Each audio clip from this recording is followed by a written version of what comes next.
Pardesi Beats.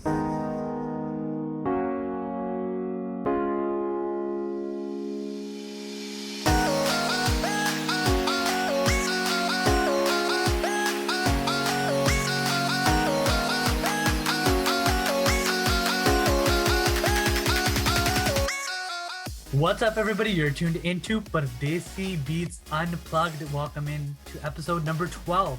In today's episode, we'll be talking about the Punjabi music industry with wedding season upon us, Sidhu Moosewala dropping his new album, Karan Aujla dropping albums.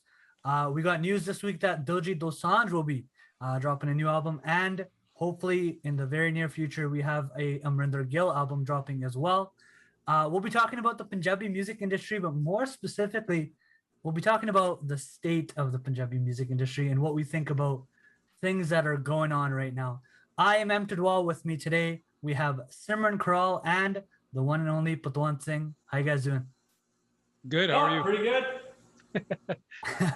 Simran's, this is a low-key plug for his this business. Yeah. I'm it's kind of product placement jobs right now. So yeah, pretty obvious product placement. If you're listening to this on the audio form, we definitely recommend checking it out on YouTube. We have Simran showing off his fine motor skills, finishing a table here, live on YouTube as we record this. But back to the topic, Punjabi music industry. I really don't know where to start on this topic, but it's all trash, Malik. It's all trash.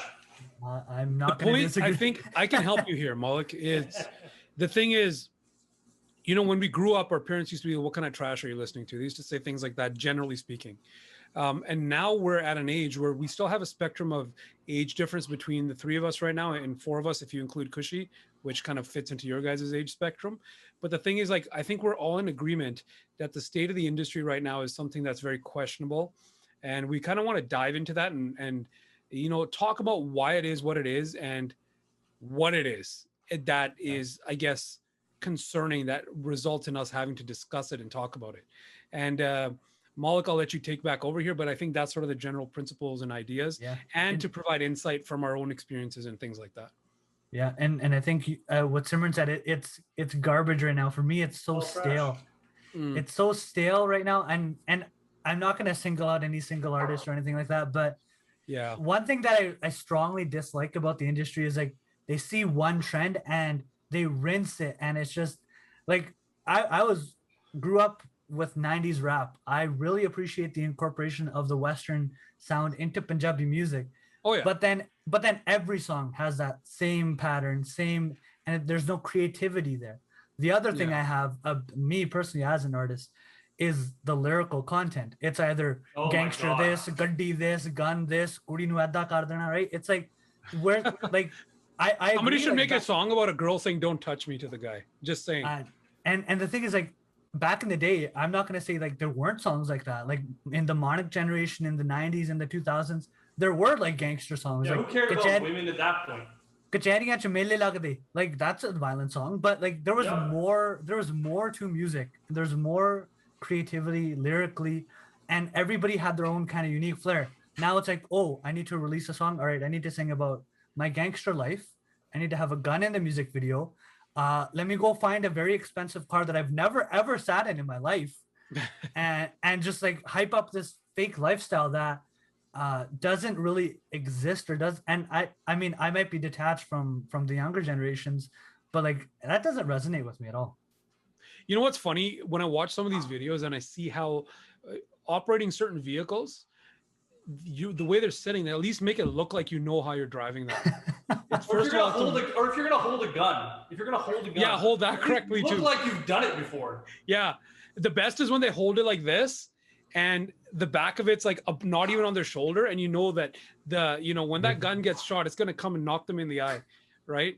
So, I'm just saying. I've done all this, not for gangster reasons. I was going to be in a certain profession that required it once upon a time. But yeah, man, keep going. Let's finish. I interrupted you. Sorry.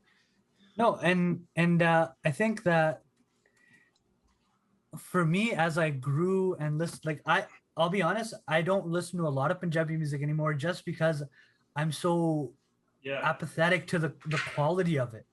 So that's wild, like considering you were like a religious fanatic when it came to music. Like Punjabi music. you like old Yeah. music, I'll still bop to it a little bit, but even then, it's just like, You know what? all right, You know cool. what's strange, Malik? Maybe it's something that's a coincidence, but me too.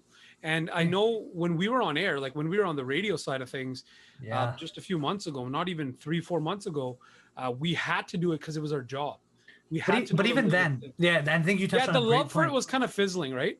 No, because I found my way. I found a love for it by going into the old and deep diving into like the older. Yeah, music. but the new stuff. Even like people who know us know that me and you both used to DJ. We often DJ together, seldomly apart. And I personally stopped, and I think you kind of indirectly stopped just before me, but I personally stopped in the summer of 2016. And the reason I stopped was because I didn't enjoy the music I was playing anymore. People are like, yo, why'd you stop? Some people say you suck, but some people say you're good. I don't care. The opinion doesn't matter. But the point is that I did it because I loved it. And I stopped because I stopped loving the music. Yeah. And not all music, but the current trendy stuff that people wanted. Yeah. I wasn't feeling it. So why am I going to play it? Because, then you're just working for the money, and that's not fun either, especially in that kind of environment. So yeah, like I've also not kept my ear away from the scene. Like I know what's coming out a little but, bit. Yeah. Like there's, yeah, some, but I'll be honest, no, there for like music production wise, there's some really cool, like Oh, when yeah. they're singing, when they're singing, it's mixing- killing it. like Go ahead, mixing Jim. and mastering, the technological aspects of what's going on with music today, the fact that it's Sound more quality, widely available, like more readily available. There was a time there where you could only buy like burned CDs from like an Indian store, and they had them in the back closet, because they didn't want to get raided or whatever. Like hashtag that just was- rain video. you know what's up, right? And Yeah. that's like we've come a pretty far away from that. And that you look at how many views YouTube videos are getting, or Punjabi YouTube videos, whether they're fake or not is a whole different story. And then you But look what at does that say to people that don't know anything about like that? how they're on. Yeah, that's the other thing. And then when you look at how readily available the music is now, like from SoundCloud to every DJ putting out mixes and stuff, to Spotify and Apple Music and all that stuff. It's a really, really big step to legitimization of what used to be a real, or for a small time, used to be a very, very sort of closeted cottage industry, where it was just dudes like putting out music out of their basements, out of their attics, whatever, out of the UK scene, or like in Punjab and stuff like that. And then there was always like, the big studio, you had Planet Records, Tips, all that, doing those big boy things. But it was really those young innovators, right, that were really, really showcasing themselves. And then what you see now is, I was right there with you guys while you guys were DJing. I was playing Dole, right? And we worked those parties and stuff together. Yeah. But I had very strong feelings even then towards the kind of music that I was playing to. Playing Dole to at those parties, just because it was exhausting. Like party after party after party, it was the same stuff. And maybe for that individual group of people that was at that wedding, those songs might have been relatively original. But for people that were plugged in and that had to deal with that night after night for like a weekend straight, like from Thursday to Monday, it beat down your soul. Yeah. Where when I left those parties, and even when I was showing up to those parties, I wasn't listening to Punjabi music to even hype myself up. Yeah. As I was. Well, you were there. What did we listen to in the truck when we were setting up gigs and stuff? Yeah, right? we were listening to like either like classic stuff, or we were listening to, on our way out, we were listening to like old Hip-hop. radio shows. Yeah, or even hip hop. Right? Yeah, just to give our ears like a break. And here's the thing, it's like, Malik, you made the point of like how this music doesn't seem like it represents you, and I agree with you. I don't want to sound like, that Simpsons meme of like old man yells at cloud. Yeah. Or like what Principal Skinner, and when he's like, it's the children who are wrong. I love the fact that kids are getting empowered by Punjabi music, that there is an access for them and it's available to them and kids are repping it. Yeah. Because when I went to school, kids were ashamed of it. Yeah. It's like, oh, you listen to Punjabi music? Like my dad listens to that. Yeah, but I think the thing is, like, I don't hate the music. Like, there's some music that's coming out that's very creative. The issue that I have is like, oh, okay, this guy has talent and he used this kind of, let's say like Apitilla, they have that kind of weekend style. And then everybody jumps on it. Yeah, and it just absolutely saturates the crap out of it. What kills me is that, the lack of originality and the lack of message. But here's the thing. It's the lack of evolution in those areas. Yeah. Right? So you talk about that copycat mentality. Lyrics haven't evolved. And in fact, I think they've devolved in the last 4 years. I would definitely agree. Like you talk about what's going on, like on Monix, in Monix era, they're talking about the same things from back then, but they're doing it in a more heavy-handed, obtuse, clumsy way. Yeah, in a very basic. Yeah. And the problem is that it doesn't represent people's truth anymore. Yeah. You can talk about that gangster lifestyle all you want, but that's a lifestyle that a very, very small fraction of us, when you talk about, the first generation Punjabi diaspora in North America or in Europe or in across even Punjab, it's a very small sample of how people live. And realistically, you don't, like, the reality of those things are not captured accurately or eloquently enough to be genuine in Punjabi music. So you've triggered something for me. Yeah. So the thing that you triggered for me, completely different thing. Yeah. Go ahead. And that's exactly where I'm gonna go. So like you triggered me of like every song we hear now is either like "Main kudi sherni hai," "Main gaane chak leni hai," "Main gangster life," like whatever it is. But like you go back, like you think about people nowadays, like we're all trying to like work. If we talk about first generation, we talk about even international students. We're like grinding like tooth and nail. We're struggling with our mental health. We're struggling with finding our identity. But we're like, oh no, I'm gonna sing a song about gangster. Like romantic pursuits. Here's a song that I still love listening to. Durga Rangila Na Jayo Pardes Utte Ni Maa Labni. Lyrically, beautiful. It encapsulates the struggle that we all face. Even if we're not from India, moved here, even if us growing up here, struggling to find what we are, it's like, like life here sometimes isn't the greatest. Yeah. if Sometimes you want to talk about a more recent example, right? AMX's album, Kaka Pani Wala had that hauntingly beautiful song, like Kise Aur Banere Bajana, and then within a very short amount of time of that song's release, he passes away. So the truth of that circumstance hits even harder, and that's not that old of a song, right? So you really try to understand, like there's depth in those things, and it's not like. Well, here's the problem on my end. Okay, so once upon a time, the Punjabi music industry and what Punjabi music was based off of Punjabi Boli, right? Let's go back to the basics. Yeah. Obviously, it's blessed by the gurus, and we're not going to go into the religious side of Punjabi Boli, but let's talk about Punjabi Boli itself. Now, I've heard a lot of things, and I'm not saying this to get trigger response. I'm just going to say quickly. A lot of people said, oh, Punjabi is like rough gangster talk. And then there's other languages. I'm not going to say it's like Hindi or Urdu. They're very poetic. When I really, really look into my language, which is Punjabi in this instance, it's actually way more beautiful, in my opinion, when you understand it and when you actually look at the vocabulary and how to know how to use it. When you know how to use it. When you're educated in it. You have to remember that a lot of these and I'm no different. My family's no different. We lived in the Pind too, right? But when you come out of the Pind and you don't get that chance to become educated in the sense of going to university because you're working in the Kate all day, and that's fine. Nothing's wrong with that. Then you use simple language, Punjabi, very simple. But if you went to school, you maybe learn a few more, words, some vocabulary. So there's different reasons why Punjabi is presented in different ways. And I'm not defending or hurting on one or like beating on one, right? There's successful elements to all of that, right? Yeah. You look at the kind of stuff that like you talk about like, the kind of things that Kuldeep Manik was coming out with, or, like even Yamala Yat or whatever. Oh, you yeah, you see that, and that's very Tate, like intense, like Punjabi. And then you look at, like maybe some of the things that like Shiv Kumar Batalvi was writing. And that's like crazy. Right? It's like a different universe, but things are culturally appreciated. But even Kuldeep Manik, Surinder Chanda, and these type of artists who use that everyday man's Punjabi, right? Like Dev Tariqewala was a master at that. Well, yeah, they use the Tate Punjabi, ਉਹਨੂੰ ਕਹਿੰਦੇ ਆ Tate Punjabi, right?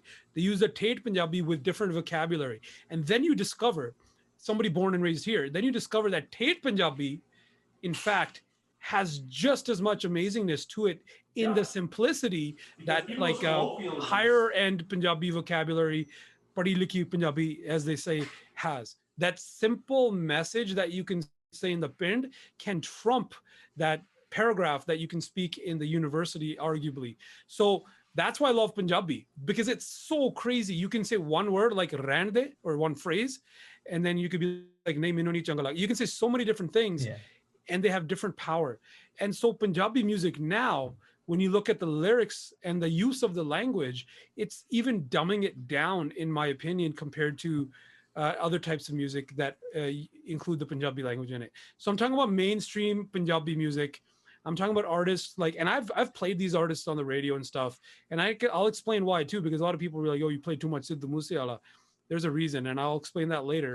But there's some good stuff there. Like when you're a lover of music, you listen to a few different things: lyrics, vocals, the beat. And I think it's also very subjective. Like for us as people that have had to deal with it as a profession, we have a different ear for somebody that may be listening to it more casually. Totally biased because of that. For me, it's more of the lyrical content, because I'm more of that artistic style. So if the lyrics don't hit for me, I like. I mean, you write songs, don't you? You know what? Right. I'm trying not to come off like as a musical snob in this conversation, right? But like who doesn't get hyped up to listen to, like a couple of those early Sidhu songs, right? Yeah, 100%. But that's dope. And the thing was, that was like the beginning of that westernized sound, and that was done so beautifully. But then again, but now every song is like that. Every song is known westernized sound. Yeah, but they're coming out like they're trying to come out with like rap beefs against each other. And the funniest thing is that like hip hop music has evolved past this stuff. When was the last time you heard somebody like have a rap beef with someone else? 90s, 80s, man. Yeah. It was Skepta and or not Skepta, it was what's his name and Drake. And then his like it's still there's still underground hip hop where you'll see like rap battles and diss tracks, and you'll see them go head to head just like Eminem used to do in 8 Mile, right? Diss tracks to like ride someone else's clout. But the point here is that now, okay, we're kind of going everywhere, which is valid. Yeah, sorry. No, that's okay. We tend to do that when me and you are in the same room or cyber room. But the thing is, the actual state of the industry right now, Malik, you were referencing guns, Kudiyan Nu Chedna, Paise Poose, Gaddi Guddi. These car songs, gun songs, materialistic songs, are they not? These type of songs, to me, really turn me off from listening to the music. Like I'll listen to some, don't get me wrong, we've all enjoyed them to a point, but then now it's just like exactly it's oversaturated. And now you referenced a few different projects that are in the current iteration of our time, so we're sitting here for listeners in the future type of thing, or the past. We're sitting here on June 30th. Before you make that point, I would like to add something. Just hold on. So it's June 30th, 2021 today. Okay. I just wanted to finish the sentence. Go on. All right. Well, all I'm saying is that like part of the issue with why you see like such an oversaturation is because I think there's like the loss of the ability to make albums. I'm gonna give you a different I'm gonna give you a different perspective. Everything now needs to be, you got to come up with a banger, and all these guys are trying to chase paper. That is also true. You're trying to make your different one or two bangers. However, well, finish your point, then I'll well, all I'm saying is, like, you had an 8-track album to make hay on, right? In that 8-track album, you come up with like, you'd have your bangers, you'd have a couple of sad songs, and then you have like some stuff in between that just like, challenged you or whatever. and you don't see that construction anymore in an album. Like I listened to Diljit's last album, and it was a lot of songs and stuff like that. But to me, there was no actual cohesion between songs. There wasn't a formulaic language. And that's what an album should be, and I think that's exactly what's missing. But I think counter to your point, sure, you have that one banger song, you have that era of single songs, but look at Diljit's album. Diljit's album had Bead, which is arguably one of the greatest Senti songs that have come out in recent history. I mean, I didn't like the album, but the song was good. Yeah, but that's the thing with albums, right? Like now you have, I'll give you this example in the time we're listening to right now. Sidhu Mooseewala's album has been a lot of the same stuff, and it's like, okay, cool, like you're great lyrically, it's been some songs. I disagree on that one, but go ahead. Some songs, most of them have been gangster, whatever, but like lyrically he has the ability and he has a talent to talk about things. Yeah, he just doesn't choose to talk about all the things he could talk about. And if you're dropping a 30-track album, why does everything sound the same? Why does everything sound exactly the same? And you have like 6 songs about the same stuff. Like you have the ability now. People are listening to you. You have the voice. You have the clout. You have the success. You have a 30-track album, and you're gonna release the same stuff over and over. Do something different. Do something different. It doesn't hurt. That's your time to experiment. Here's the problem. Let me give you my insight now, okay? So everybody falls prey to this, including Sidhu Mooseewala. So the thing with Sidhu that he has that was different when he came out was he had swag, okay? And the swag he had being who he was, and I'm gonna say it, how he looked, because you have to look a certain way. He looked like the Pindu guy, right? Arguably though, he still has it, because like Bambiha Boli, like that video, he looked like a badass. Yeah, he had that Pindu like gangster look to him, right? Yeah. And that's okay. But the point that I want to make is this. Okay, so here's insider information that isn't hard to find, but it's real. So for those of you that don't know, everybody in this room, a cyber room knows, but for those of you that don't know, we all in one way or another make music, right? I have a studio, I produce music, and I'm going to share with you some experiences I've had with artists when they come in. I actually just had this phone call. Like literally, Malik, you launched this Zoom call, right? You launched this and I was muted because I was on the call with this same situation. And this is what happened in this phone call. I'm not going to name who it was. It wasn't Surinder Chanda, don't worry. I'm like, okay, cool. I'm like, what do you want to do? Pata nahi haje karna hai. I was like, okay. First problem right there. The person wants to do a song, but they don't have a vision. So that makes me question, why do they want to do a song? There could be 2 reasons. One is they want to start, being a part of the Punjabi music industry for whatever reason. I'm not going to say it's bad, it's legit or not. They want to join the Punjabi music industry as an artist. Okay, cool. The second reason that they want to do it is they're already an established artist and they want to rejoin because they feel like they're disconnected from the industry now.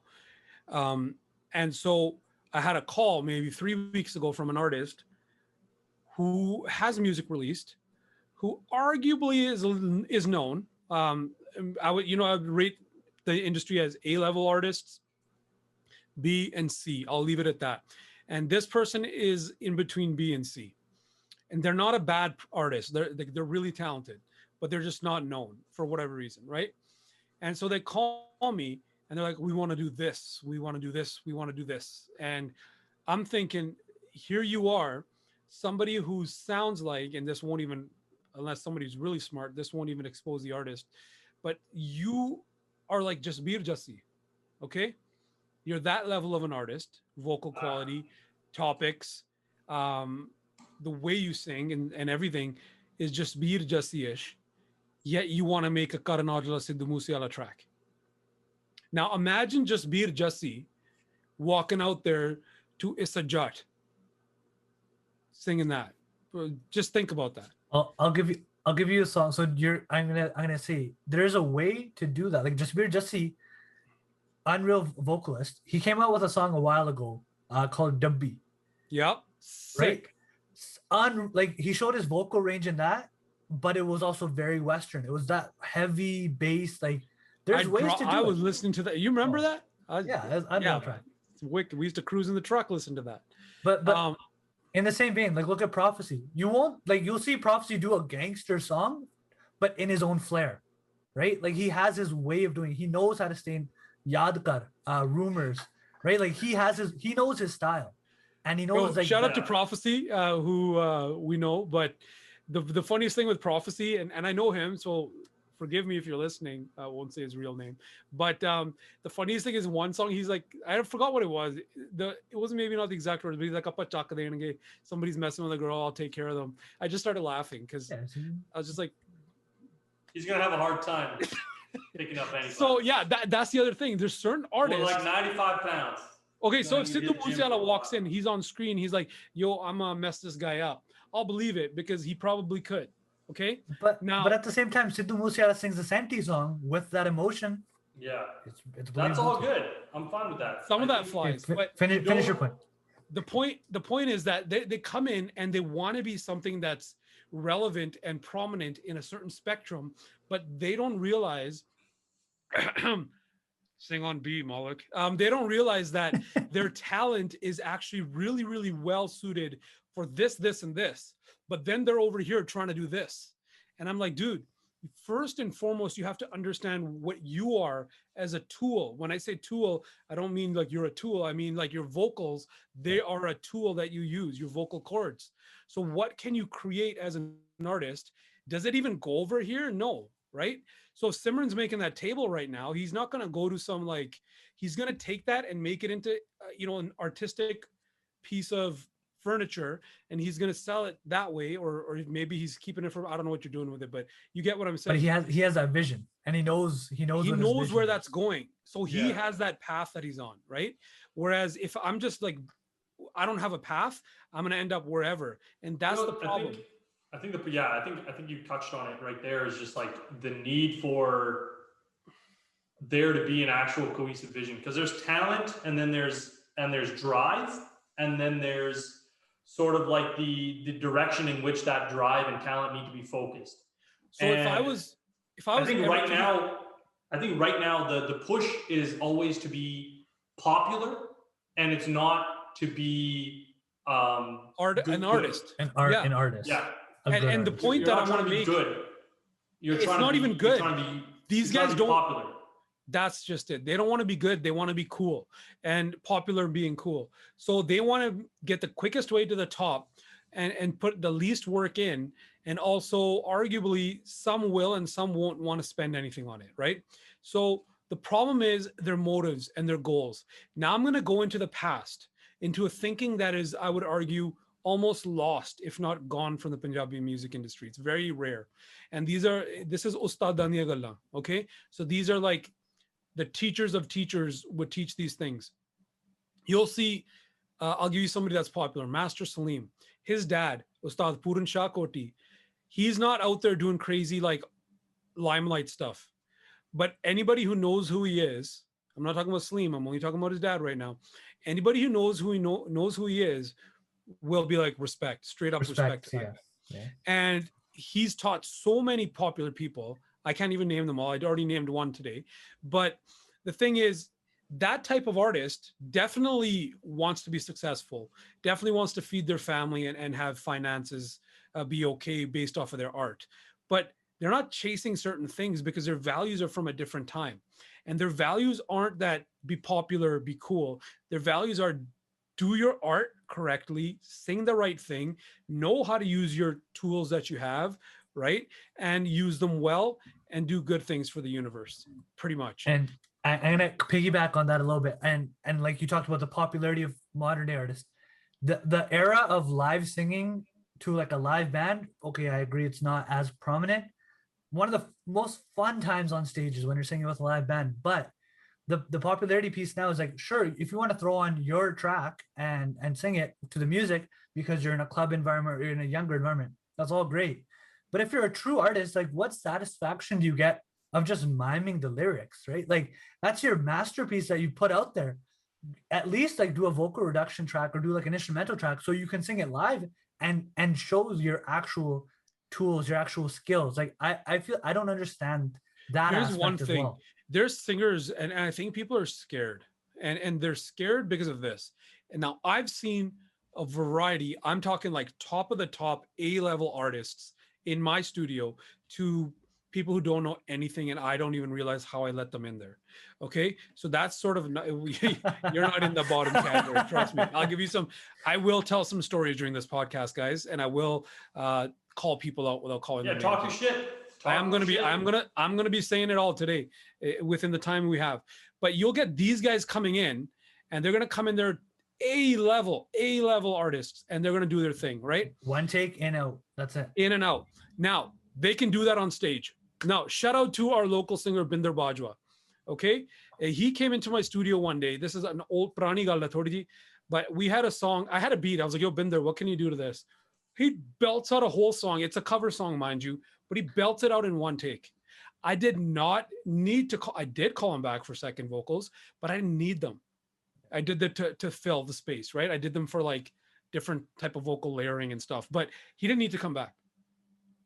So that sometimes certain artists can do, but then you put them on stage and they can't do it.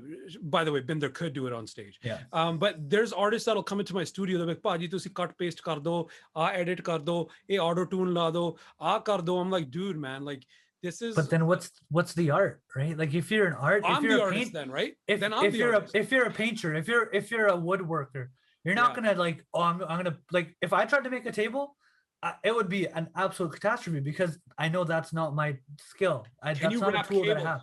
What if you tried wrapping cables? I can't even do that. We had a buddy try to do that once, and that did not go well for him. I'm going to be honest with you. So both of you know this.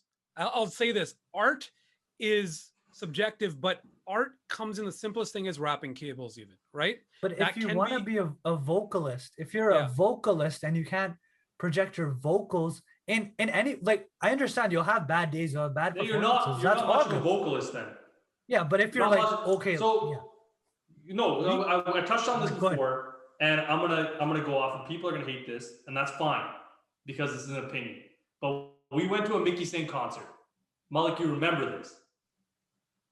And those are the weakest vocals I've ever heard in my entire life. I was struggling to hear the man at a concert where there was maybe 100 people in the room. And we had like front row, like standing seats. I could not hear this guy. It wasn't that big, man.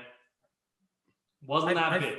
I feel like, but what I'm saying is a guy sounds just fine while he's being recorded, right? But I've seen videos of him singing live where he sounds great as well. So it might have been an off night. But continue. You know what it is? What I'm saying is like that part of it is like that style of and it is what it is. It's entertainment is dying, right? That ability is not being trained anymore because you don't have people getting and giving formal training anymore. And to Mickey Singh's point, like as a stage performer, he's very strong. Like the dancing, the interaction. And like, dude, if you can't bring that, then he has other things, right? Yeah. So I'm like, okay, cool. You have your pocket, your window.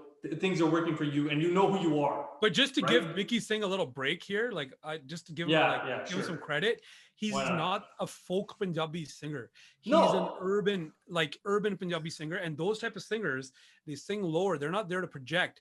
They're an R&B style singer. They need the mic, and they need proper stage.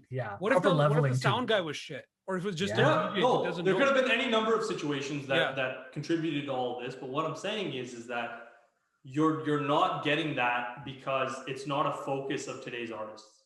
Yeah.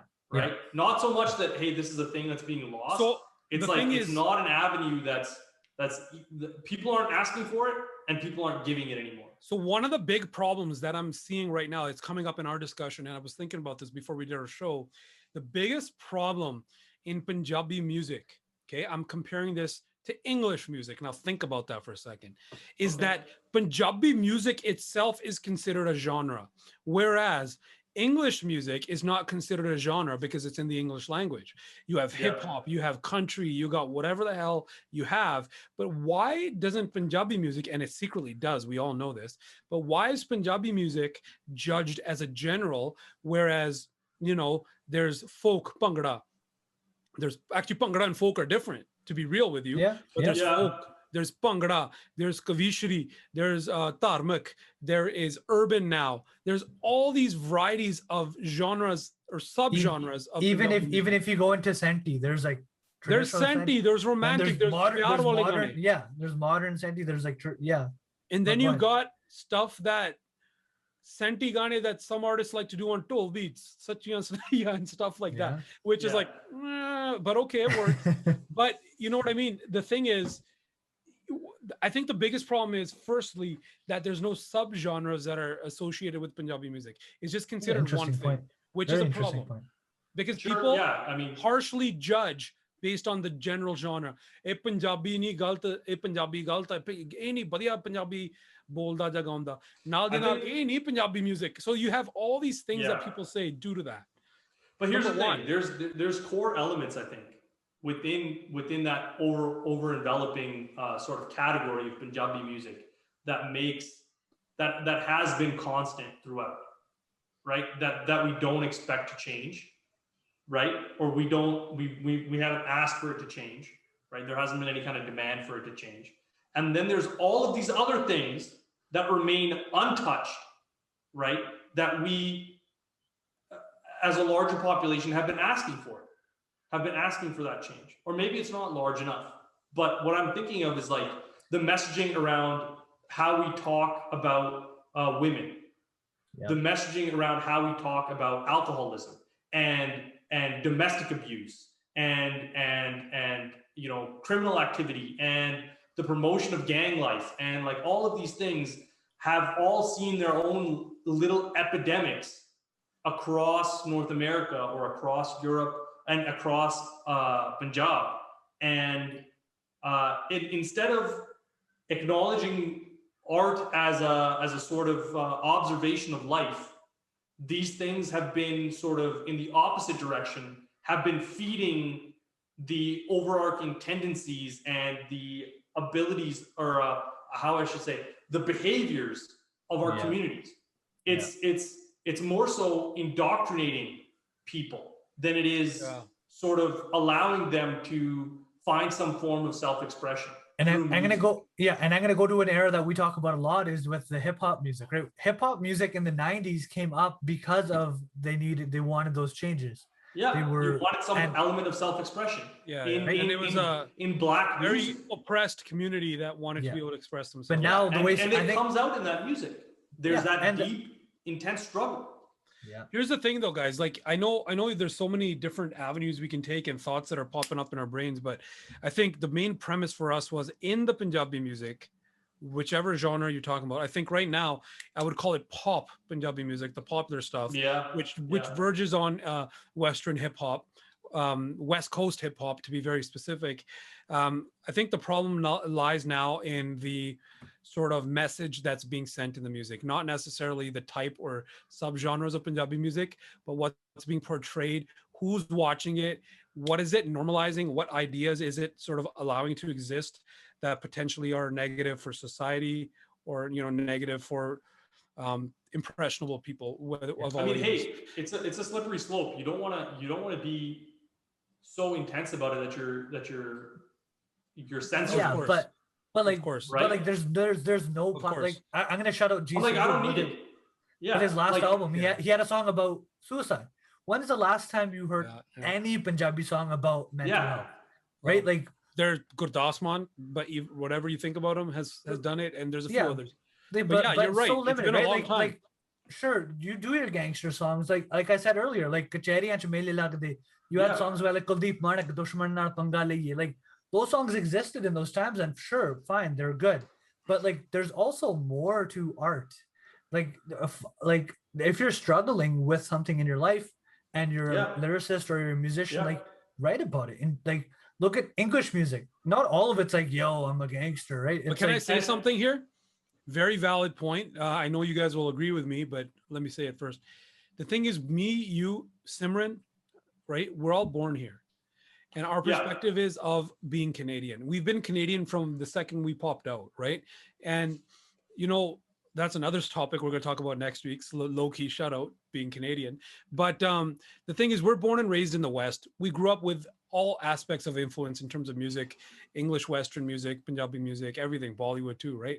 The point is, when Kuldeep Manik guys were, sort of, it was their day, most of the Punjabi people were still in Punjab at that time, the 70s, right? That's when big migration started taking place. So the culture of Punjab was the culture of Punjabi music. Now the culture diaspora has changed that. Yeah, and the global culture now is the culture of Punjabi music, because as a community, I have a point that I'm going to touch on. I have a point that you talked about here, and I think you'll probably be an expert in this field. I don't want to dip my toe too far in it because it's so rabbit hole us, but more than one toe is needed for these type of things. But go on. With the migration into different populations, we still saw, for example, UK had their own unique sound with bands, but at the same time, you had I'm going to particularly pick on the Safri boys. You had Paar Laga Devi. You had those emotional senti songs, but then you also had those Boliyan tracks. So you did still have that dichotomy of like, there's a balance there. Those guys were also closer, chronologically to the leaving of Punjab and the ideologies of Punjab at that time, and being new to the UK from their point of view. Now, though, we're about 40, 50 years, and in some families, hundreds of years out of Punjab, like literally. Then the thing, and Simran, I know you're trying to say something, I'll get to you, but it follows your point. But go ahead. So you got to understand, like, there's no simple answer, but to me, to simplify sort of the problem with the Punjabi music industry right now, to simplify it is, and I'll say it raw, and I'll give you real life examples. I'm not going to put any artist on the spot, because I myself am an artist, and I wouldn't feel good if somebody did that to me. But I will give you the stories behind it without naming anybody. Okay, so I'll do it. Ask me. I'll throw Mickey Singh under the bus again. Mickey Singh is his own type of artist, right? So I'm not going to. Dil Kafra is still one of my favorite Senti songs, and his vocal range on it, unreal. But here's the thing, guys. I think right now the reason for becoming a Punjabi artist is the wrong reason, and I think that's causing all of anybody, our parents, our grandparents, us. Everybody want to be a star. Nobody realizes that there's no money in brown music anymore. There's no money in Punjabi. Never music. was. If you really think about it. There never really was. So what are you gonna do? You're gonna do wedding receptions for like super rich people, or you're gonna do like Parvat Feriyan and stuff. But that goes back to my point of the art. Then, like, if you're not gonna want to perform live, what, like, you just want to do the Diljit Dosanjh level. Like, Diljit grinded to get to the point where he is now. He grinded. Like, he's one guy, even though some of his songs I don't like, he's one guy I'll never knock. Yeah. Right. I mean, look, his awkward cringiness, like from like pre-chocolate days, to like chocolate. Hashtag shame armpits. Yeah, and then oh my god. And then he went from that to like what his breakout was for me was back to basics with True School, and that took him to the moon. We talked about this. We talked about this after though. He's one of the first artists to have that level of setup in a live show. True. Right? That, I will say, Western English style setup in a live tour show. We used to see tours like a lot earlier when we were younger. It's like Panjashe artists, Age, they have the live band, they're going town to town. They're grinding it out. Jazzy Beats and Shinda Shinda did it. With Kuldeep Manik, Sabji Chima, all those artists were together. Yeah, but I think the problem, like Patwan said, is the intention behind becoming an artist now is not becoming an artist. It's becoming cool, becoming popular. Like, how in the world do artists that have TikTok famous?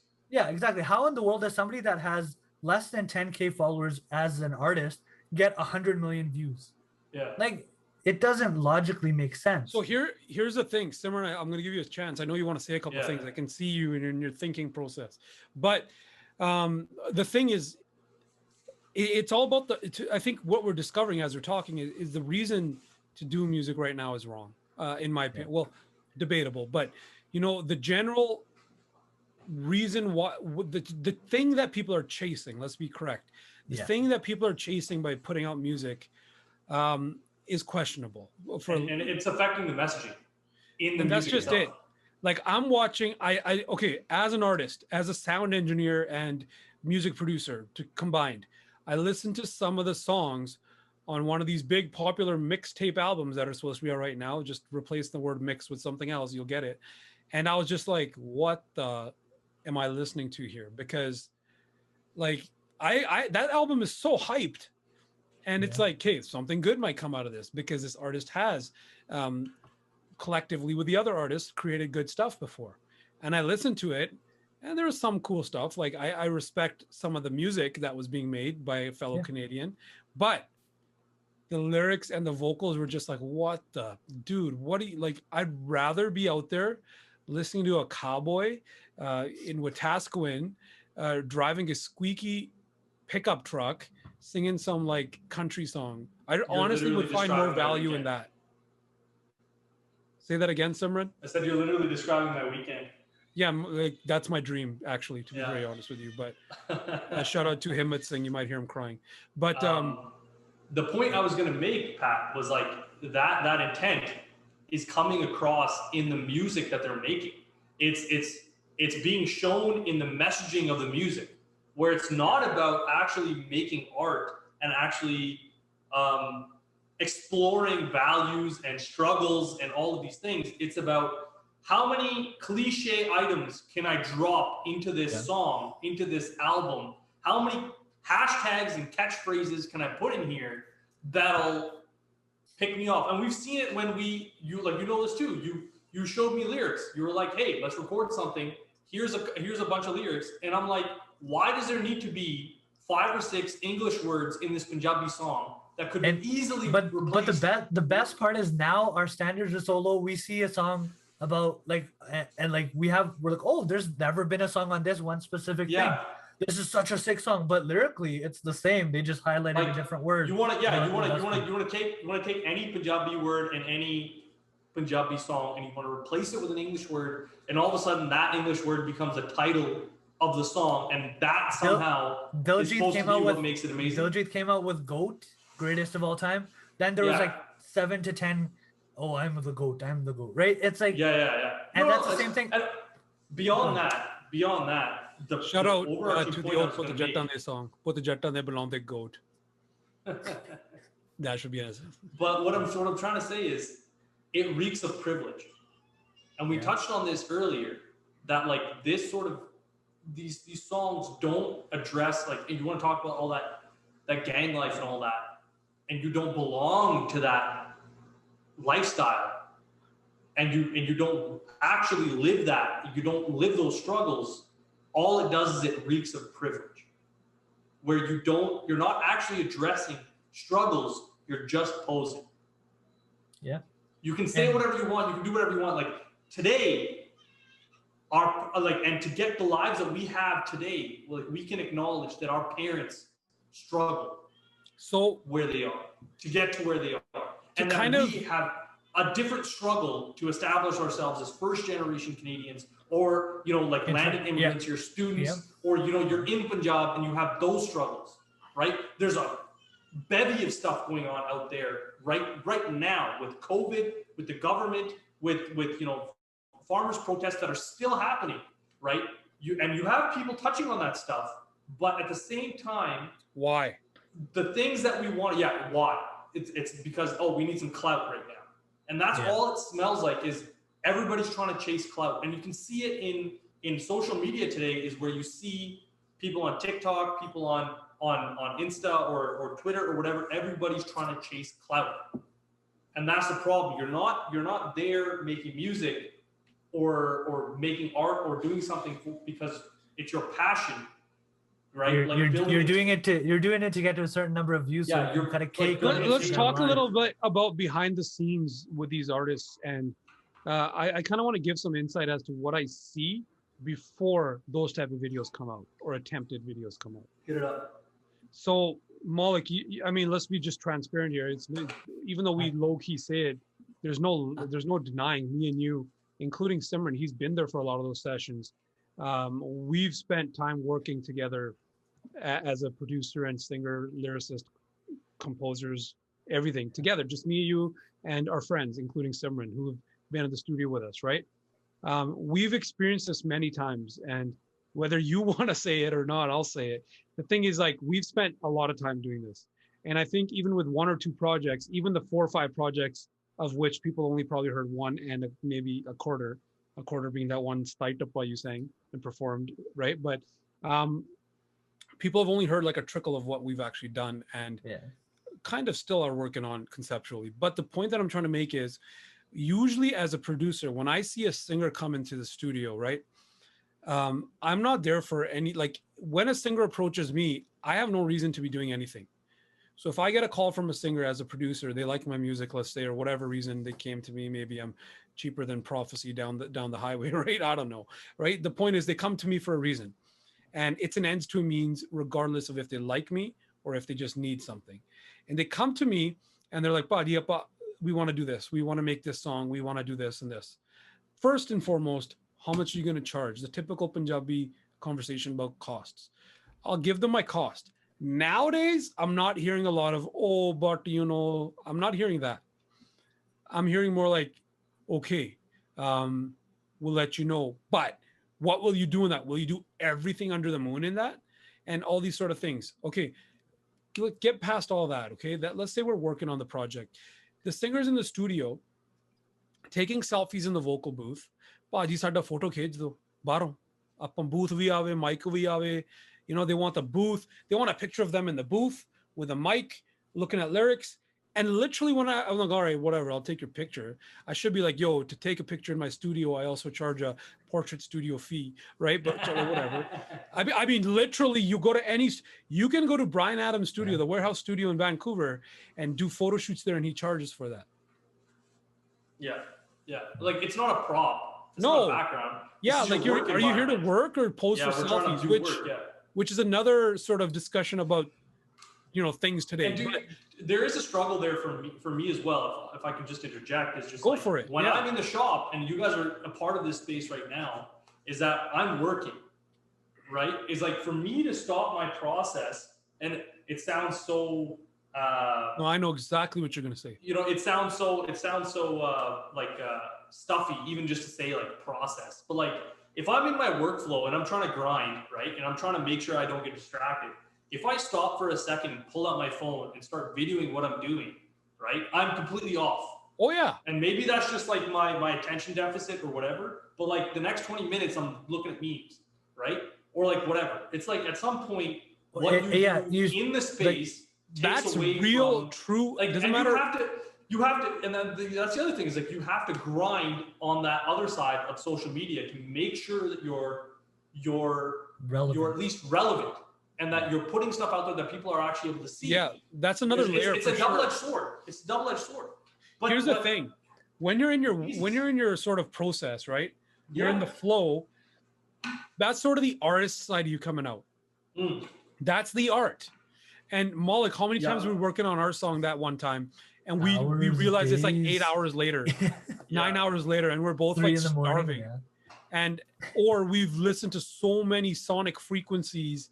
Loud, low, going into one sound, your voice, the mandolin, and we're just like bleeding. Our ears are bleeding, and we're just so like fatigued, just mentally and physically from not eating, that we come out of that zone and we're like, holy crap, 100%. How much time has passed? Where are we? It's like that's the art. That's art. And I was cutting joints like this morning, and you said cutting joints for like that sounded weird. No. So like part of it is like you I know. You cut wood joinery, you make things fit together. No, I'm just bugging this morning, you. I know. This morning I was doing stuff like that, and I didn't realize I hadn't eaten in like 6.5 hours. Yeah. I worked right through lunch, and it was like 3 o'clock in the afternoon when my mom came outside, and she's like, "What's up?" And I was like, "Oh, I've just been working." And she's like, "Did you eat anything?" And I'm like, "No, I guess I haven't." She's like, "Good." It's that weird hyper focus. Yeah, but like I like to think like, hey, and the things we do are subjective, right? Like not everyone's gonna like the music you make. Not everyone's gonna like the furniture I build or design or whatever. Yeah. I'd like to hope that amount of focus and attention and passion towards what we do comes in and is appreciated and acknowledged and our work is loved for that effort. For the art, And- right? Yeah, And it's like exactly one thing that comes to my mind as a, I guess, as a viewer, as a listener of music, not as an artist, but one thing I really appreciated that an artist did in England, Dips Power, he tracked his journey of making his album. He put out vlogs, he put out videos. Like artists that are grinding, put that out there, right? Like if you want to have a social media presence, sure, shoot the video in the photo booth, but also shoot the 3 a.m. I'm still sitting in the studio. I'm still figuring out the composition of this song. My vocals are fried your because struggles as well. Like I Right, just like- did my 23rd take on vocals, 27 if we're 27th take on vocals, and it's not what I want. And you know, okay, let's just be real. You did 27 takes in the 27, thought yeah. edits, right? And I 27. still wasn't happy, but you just told me, you're like, that's it. Like no No, but more. I let you go to 23 before I was like, okay, harja, right? Then I was like, okay, stop. But the point is, there's a beauty in that you want to That's showcase my art. That's your this is my art. baby. Yeah. Yeah, and you don't want garbage to go out. You want the best thing you can do to go out.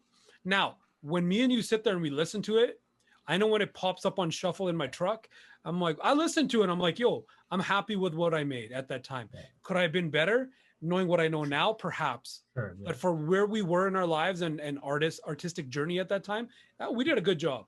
I don't care how many people bought it down. I don't care about that.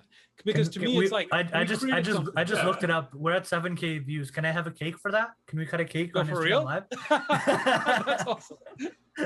Yo, shout out to all the people that supported our music, by the way. Whether we were DJing, Simran was playing drums, Malik was singing our songs, all of our stuff. Shout out to you guys, especially this project that you guys are watching and or listening to. But the point, guys, right now, because we're kind of, the industry is so messed up. It's like a big jungle that it's hard to focus on one thing. But I think generally the three of us and Kushi as well, I can speak for him a little bit because genetically I know some things. I'm his brother. But generally speaking, I think generally with the industry right now, we're not happy. And I feel like things that are true art are not being showcased because we're stale. I think the word for it is it's stale. Yeah. It's stale and it's disgusting. It's really disgusting. And I don't hate what's coming out. I just like, okay, you want to do one song about guns? Do it. Stop. Now every song you're doing is about guns. Yeah. Yeah, Like, that's I don't become care their anymore. identity. Yeah. Yeah. Well, like in the group chat with a couple of our buddies, I sent a picture of that album art from a recent release of a recent artist who had, he was smiling brightly. The song had to do with him wanting to purchase a gun, and his girl wanted John Jannar shoes or something like that. Yeah, and he's like, "Yo, I'll get those too. Just hold up. I'm trying to get this. gun. Buy some ammunition. Yeah. We're not going to Buy ever some call out ammunition. artists, but if you can figure it out, good job. If you can figure it out, you can figure it out. And you know what? Pretty sure you can figure it The guy deserves to be put on blast because Great vocalist. Great vocalist. just in our community alone, right, which is pretty small in Edmonton, within the last 5 years, there was a lot of gun violence.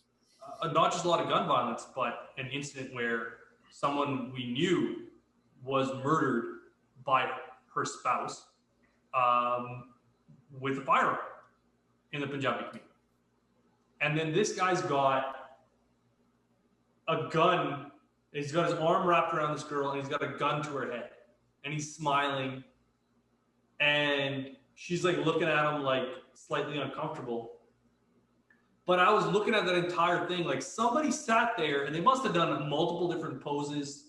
They must have done, multiple different iterations of that sort of combination of things. Yeah, there's like 20 pictures that chose one there's from. 20 pictures, they picked one as like, oh yeah, this here, this pose here, this makes sense to us. Out of everything going on in the world, this makes sense. And it reeked to me of, I'll come back to this, is like it reeked to me of privilege. It's the kind of thing you see like cops and like white folk talk about after a BLM rally. You know what I mean? It's like you're that tone deaf that you first of all, you have the ability to be that tone deaf.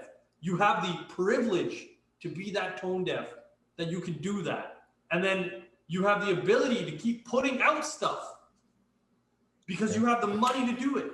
Because like you know, nobody's making money off Punjabi music anymore like they used to, right? No, man, it's nickel and diming everybody you work with. Exactly. And it was a small community, and there was an ability for people to make a living at this and be very, very successful at it. Once upon a time in Punjab, the need for guns in rural communities might have been there, right? No, yeah, sure.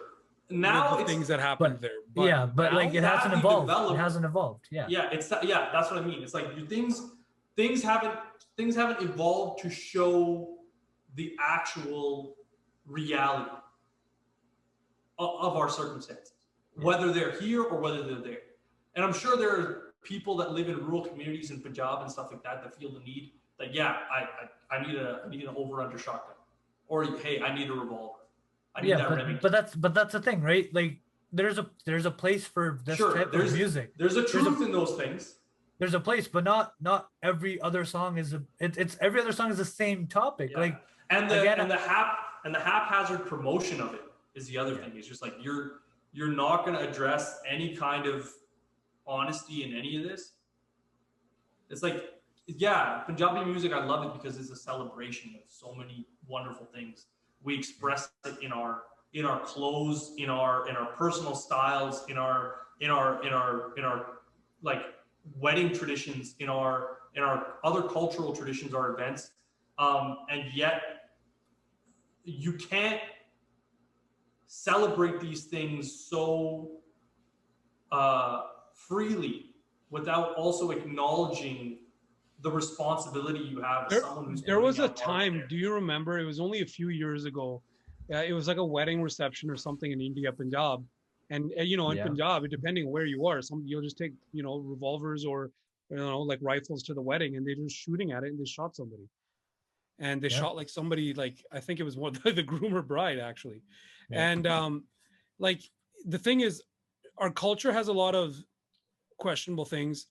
Our culture also has a lot of beautiful things, but the thing is, like, what I feel like at least in the Punjabi music industry, what artists are holding on for, whatever the reason is things that are, I guess, causing impressionable people like youth, right? Causing them to focus on things that maybe aren't the best. And Dilshad Letter died like that. Like how you mentioned. Yeah. Like there's countless stories of that. Countless stories. Yeah. And the thing is, like, I obviously have somebody here with me right now. When this guy grows up, do you think I want him to see our music? I would rather him watch Taylor Swift or something, like, rather than watch and the thing is, like, we've been talking about violence. We haven't even touched on like the objectifying of women. And that's even worse. It's disgusting. Yeah, it's disgusting. Okay, not only the objectification of like very illegally young women. And then, and then depends on what era of music you're listening to. The lack of when they say "Chadiya Solma Sa," that means nowadays what it means. That's weird. Yeah, you know what I mean. It's weird. And then you look at just the ਜੇ ਤੇਰੇ ਮਾਪਿਓ ਨੇ ਨਾ ਕਰਾਤੀ ਤੇ ਮੈਂ ਆਪੇ ਚੱਕ ਕੇ ਲੈ ਲੈਣੀ ਹੈ, this and that. Just the lack of understanding of of consent, of like her rights at all. Like it's just like and you can mention all this stuff. You can mention all, and we talked about. We could talk about this forever. Like here's the thing. I think we had an interview where a very prominent artist. You were conducting the interview. I was just there at the time. But and you can choose to share his name if you want. He had a song out where he took some heat for mentioning in the song how he would abuse someone, how he would smack a girl up because she was talking back. Yeah, is it the one that was in the hotel? Yeah, that was the one at the hotel. Yeah, right? and his acknowledgement of that situation fell so short in my mind. Yeah.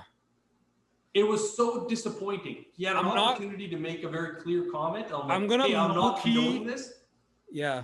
I'm going to low-key mention who the artist is with Math, People understand what I'm saying in a second, but I'm also not going to call that artist out because that artist has also done a lot of positive things, especially this last year.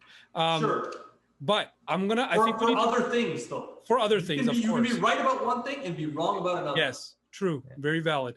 But so this is sort of a general, I guess, topic of the Punjabi music industry. State of the Punjabi music industry. If our conversation has been confusing, it's because the industry is. And I think there might be there might be like a part 2, 3 coming where we're specific because there's so many things. But I want to leave it with, I know we have to wrap up.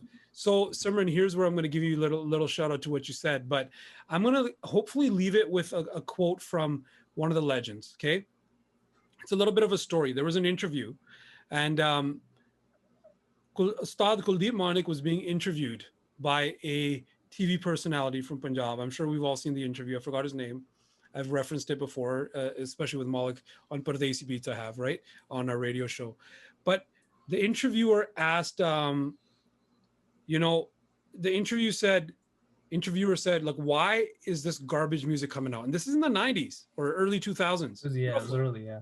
And Kuldeep Manik was like, well, because of you, because the media, because you guys are playing it. And I'm also, and me and Malik, me and you both, but only speaking for myself, we've been in that position where we had to play certain songs. And the reasons are different. Like part of it when you're on the radio is you're working for somebody and you're doing a job. So you're playing something. It's not necessarily if I could play nothing but Surdul Sikandar all day, every day, I would have. You know that. Oh my God. Or RDB. But shout out to Manj. But you know what I mean? Like some things you have to play that's Canadian content. And guess who's Canadian?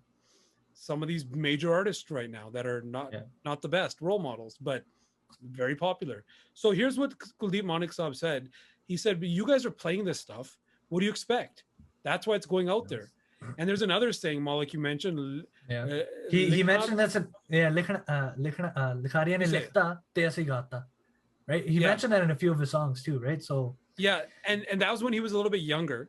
Yeah. But when he was more wise, he kind of said, like, the garbage is out there because you guys are placing the garbage out there. If you, being the media or the viewers, stop watching it, stop giving it its overnight million views, lol, and stop giving it like, attention, it will go away. And that is true. We see that with different trends, right? Some things don't catch because nobody cares. Yeah, it's the wolf you feed, right? To tie it all back to what our topic is going to be for next week, I suppose, and give you a little teaser, is a tale among First Nations people here about the wolf you feed, right? Grandson has asked grandfather, like why is there good and evil in the world or whatever. I think I'm probably messing this up, but the grandfather tells the grandson, there's two wolves inside all of us. Yeah, and they're fighting for dominance. Yeah. There's the dark and the light, and he says, well, grandfather, which one wins? And the grandfather replies, whichever one you feed. Yeah. And that's like a very, very melodramatic way of sort of expressing all this. But like, hey, if you know better, pick better. Yeah. Right. If you feel like you're like, put your money or that Apple Music subscription towards something. Yeah. Or hey, like tell those artists, like, hey, the world is opening up again. There's going to be concerts and stuff, and if you want to buy tickets to whoever to wear it. Well, that's just it, right? Like, why would you? If you're like, okay, so and a lot of people aren't, but Malik knows I buy all my music today, and I always have bought my music. Sorry, and I buy it because I am a sound engineer and I know what the quality of bought music is, right? Like you can download it on torrents. I'll know the difference because I don't. And you'll understand, and you also understand how much work went into those things. That's another aspect. Like I've never illegally downloaded a Sukshinder Shinda song before, in the last 3 years. I mean, I haven't. He hasn't come out with much, but you know what I mean. But the point that I want to make to tie back to Simran, what you were saying about that one artist who took some slack, his Ustad, Kuldeep Manik, there's the math, definitely said that if you're gonna play this stuff, you're responsible for it going out. Whether you're the TV, whether you're the radio, and we know this, Malik, or you're YouTube, or you're now the record company. If you're going to put this garbage out, the garbage is going to, you know, be there, and people are going to see that garbage after. I'm using the garbage term very liberally. They're going to, if that's there for 10 years, guys like him are going to, that's all they're going to have seen. And that's normal now. Right. So that is what is. That's Punjabi music. Whereas people like me, my old, you know, I was going to say old ass, but I guess I can still say it. YouTube doesn't have a problem with ass, but my old ass is sitting there watching other stuff from the past. I'm listening to Reshma, and my nephews are in the truck with me, and they're like, what the heck is this? I'm like, you don't even know the beauty that this is. And the Punjabi music industry is, like you said at the start, Punjabi maa boli, right? Yes. It's so rich. There's so much history that is kind of disappeared with the modern era, with the simplification of lyrics, topics, and whatnot. But I think the important thing to remember is it's in a stale point right now, for sure. Where it evolves to, hopefully it evolves. That's kind of what we're hoping for. Let us know in the comments. Let us know on our social media, Twitter, Instagram at Pardesi_Beats, what you think of the Punjabi music. And if you think we're completely wrong and Sidhu Moosewala and all this gangster stuff is for you, let us know. Yeah, right? It might be, and that's maybe it's us that's wrong. You know, maybe we are could the be wrong. Principal Skinner meat. We 100%. And you know, having said that, Malik, we're gonna wrap up right now, but we will do a few other parts. I mean, this is gonna, I am definitely gonna, and I'll lead it. I'm gonna do an inside look of what it's like to make music and the different type of singers that we get and what they're kind of saying these days. All right, and with that, we'll wrap up the show here. Make sure you follow us on Instagram and Twitter at Pardesi_Beats, and make sure if you're watching this on YouTube to subscribe to our channel, but also go follow Simran on his woodworking page, Horn and Feather DW. As you can see, he has such a beautiful shop set up there. We'll let him get back to staining that table. Make sure you listen to us on all platforms for podcasts. We're on all streaming services. Listen to us on the go and give us a 5-star rating. Until next time, guys, take care.